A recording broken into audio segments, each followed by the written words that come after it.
Okay, Shalom. I'd like to give all praise, honor, and glory to my power, Yahweh, Ba'ashem, Yahushai. It's a quick lesson, all right? I found this on CBS News. Chicago suburb sued for paying reparations to black residents, all right? And this just goes into the, basically, make this quick. This just goes into the curses, man, all right? This goes to show you that, all right, we don't have a staple here, man. And the other day, this goes into what I was thinking about the other day, about how I was thinking about not just slavery, but how a lot of our people even fought and died for this country, man. I was thinking about the Tuskegee Airmen, just famous names that was in the military. You had a regiment of Israelite men that were in tanks. All right. I mean, just all even beyond that, just people that help with inventions. Just certain things, man, that our people have done for Babylon the Great. But in the midst of all that, all right, you're never going to find you're never going to be looked at as anything equal here, and it's not meant to be that way, man. All right, because this is captivity. All right, we're here for punishment, and this just shows you that that Esau has a perpetual hatred, man. All right, this is all the things that happen here, leading up to now, is scriptural, and you would think right now, with all that's going on, all right, war at the front door, all right, and inflation, all right, but this is also an example too of as we came out of Egypt with riches, we're going to come out of this place with riches as well, man. All right. So to put your trust in this place, man, you like I said in one of my videos, it'll lead to depression, man. All right. But the Lord is going to give us everything times two. So let me play this and just run through a couple of scriptures. Government-funded reparations program.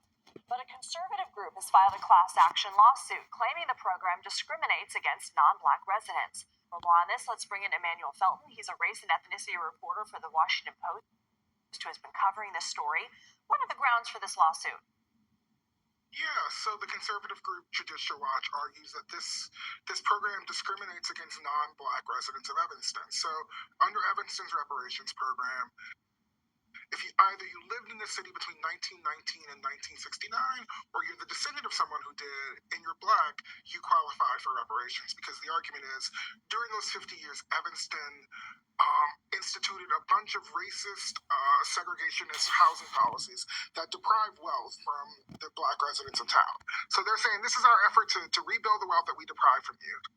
Whereas Judicial Watch says, you haven't proved exactly who was harmed by these policies. And so by opening it up to all black residents, you're discriminating against non-black residents. And this is really part of a larger wave of conservative challenges against programs that came up after George Floyd's murder, right? So we're seeing, with the last year's Supreme Court decision in the affirmative action case, that the courts are very weary of these programs that give benefits to certain ethnic groups. And that's sort of having a clash with all of these programs, both in the government and in private sector. Like, just recently this week, a program that was going to give black women in Georgia who were starting businesses grants was struck down by an appellate court. So there's sort of a clash here between, how do we fix our age-old problems of racial discrimination in a way that really satisfies a federal judiciary that's really only interested in race-blind policy. Do you think the city will fight this all the way? I mean, what are they vowing to do? That's what they're saying. They refuse to comment for the story, citing pending litigation, but they're saying they vehemently support this program, and they're looking to fight it all the way up. And, it's a program that they're very proud of. Evanston is very proud of being the first in the nation to institute something like this. But when you're the first, you open yourself up to challenges that, hopefully, if you're the second or third, you've learned from what didn't work for the first. The people are at the center of this, who would be the recipients of reparations. What are they telling you?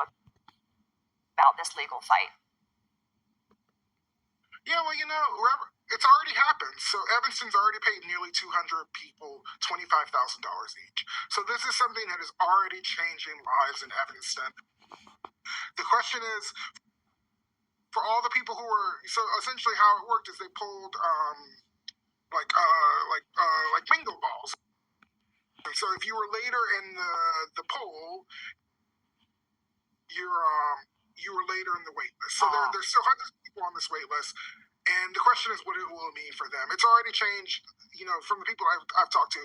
It's already, I don't know if it's 25,000 has changed their lives as much as it felt like a significant acknowledgement to them of the harm that was really caused here and across the country by housing policy for 50 years that, really deprived Black folks for the ability to build wealth in the same way that white folks were able to with programs like the GI Bill and such. I gotta be real quick with you on this, but do you think other communities are watching what happens here before they institute one of their own reparations programs?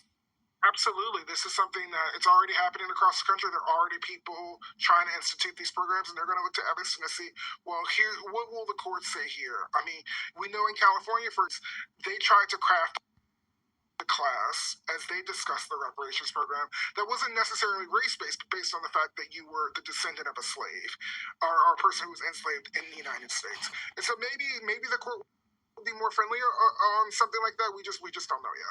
Okay, Emmanuel Felton, thank you so much for coming on and talking. All right, you hear that?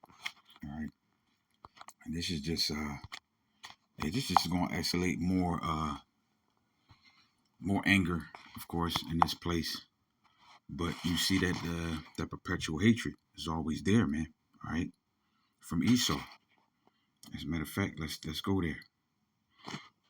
All right, in which it don't matter anyway, because the Lord is going to give us double. All right, for what we have been through. Let me go here.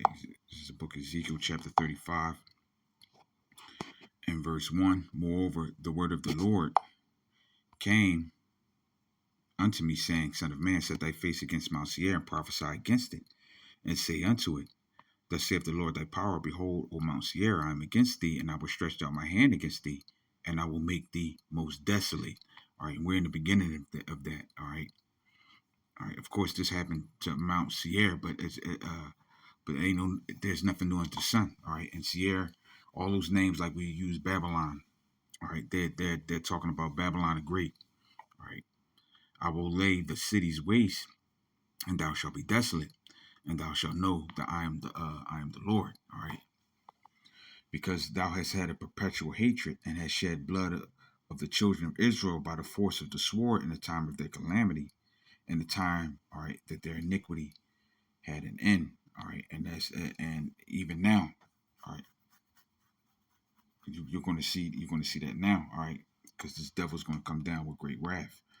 All right, let's go here real quick, Micah 2 and 10. All right, because this place is as the scriptures say, injuries and riches gotten by deceit. All right, the kingdom is translated from one people to another, man. All right, ill dealing, and which is still going on. Micah 2 and 10. Arise ye and depart, for this is not your rest. All right, for this is not your rest, because it is polluted. It shall destroy you, even with a sore destruction. All right. All right. So you put your hope and trust in this place, man. All right, and you try to make a life here. All right, and this is a slap in the face to a lot of Edomites that's losing their jobs. All right, that's going through it. All right, that's the last thing that they want to see, man. All right, they want to be in that make America great again spirit. All right, where we're oppressed because somebody has to be on the bottom in order for people to be on top here. That's just how it rolls in this place, man. This is Deuteronomy 28. All right, and I'm gonna go to verse 29. All right, and thou shalt grope at noonday as the blind grope in darkness, and thou shalt not prosper in thy ways, and thou shalt only be oppressed and spoiled evermore, and no man shall save thee. All right, Let's look at that word spoiled in Hebrew. Tear away, to plunder, all right, to seize or to rob, to take away, all right. So everything that we've getting here, all right, is always opposition to be taken away. All right, we're not sovereign, all right, but at the same time, all right, the Lord is going to put these same curses, all right, on our enemies. All right, this is the book of I'm gonna close out here. The book of Lamentations. All right. In verse 21. Rejoice and be glad, O daughter of Edom, that dwelleth in the land of Uz. The cup also shall pass through unto thee. Thou shalt be drunken, and thou shalt make thyself naked. All right. The punishment of thine iniquity is accomplished, O daughter of Zion. He will no more carry thee away into captivity. He will visit thine iniquity, O daughter of Edom. All right. He will discover thy sins. So all these things are going to, they're going to, I guess they're going to talk about rolling out these things in different cities. All right, but hey, nobody waiting for that, man. I just pray that the Lord get us out of here, man, because they can never give anything, all right, that's going to be equivalent, all right, to what the Lord is going to give. Let me see if I can find this real quick. Let's go here. Let me see if I can find that. All right, because we're going to be fine. This is 2 Ezra 2:27. Be not weary, for when the day of trouble and heaviness cometh, others shall weep and be sorrowful, but thou shalt be merry and have abundance. All right, the heathen shall envy thee, but they shall not be able to do nothing against thee, saith the Lord. My hand shall cover thee, so that thy children shall not see hell. All right, so the Lord is going to cover us, man. All right, and He's going to use any means or whatever He uses to do that, man. All right. So the Lord is going to make a way. I don't know how long this is going to be instituted, whatever, either how far it's going to go. But in any event, all right, we still see that perpetual hatred, man. All right, it's not going to change. And as Martin Luther King said, all right, I felt we have integrated into a burning house, man. This place is going down. All right, he had to realize that. All right, the civil rights movement was a failure for the most part. All right, because as you can see, you look at the condition of our people. All right, we just deteriorated and gotten worse. All right, so with that, I pray that this lesson was edifying. And I would like to give all praise, honor, and glory to my power, Yahweh, Ba'ashem, Yahweh Shai, Shalom.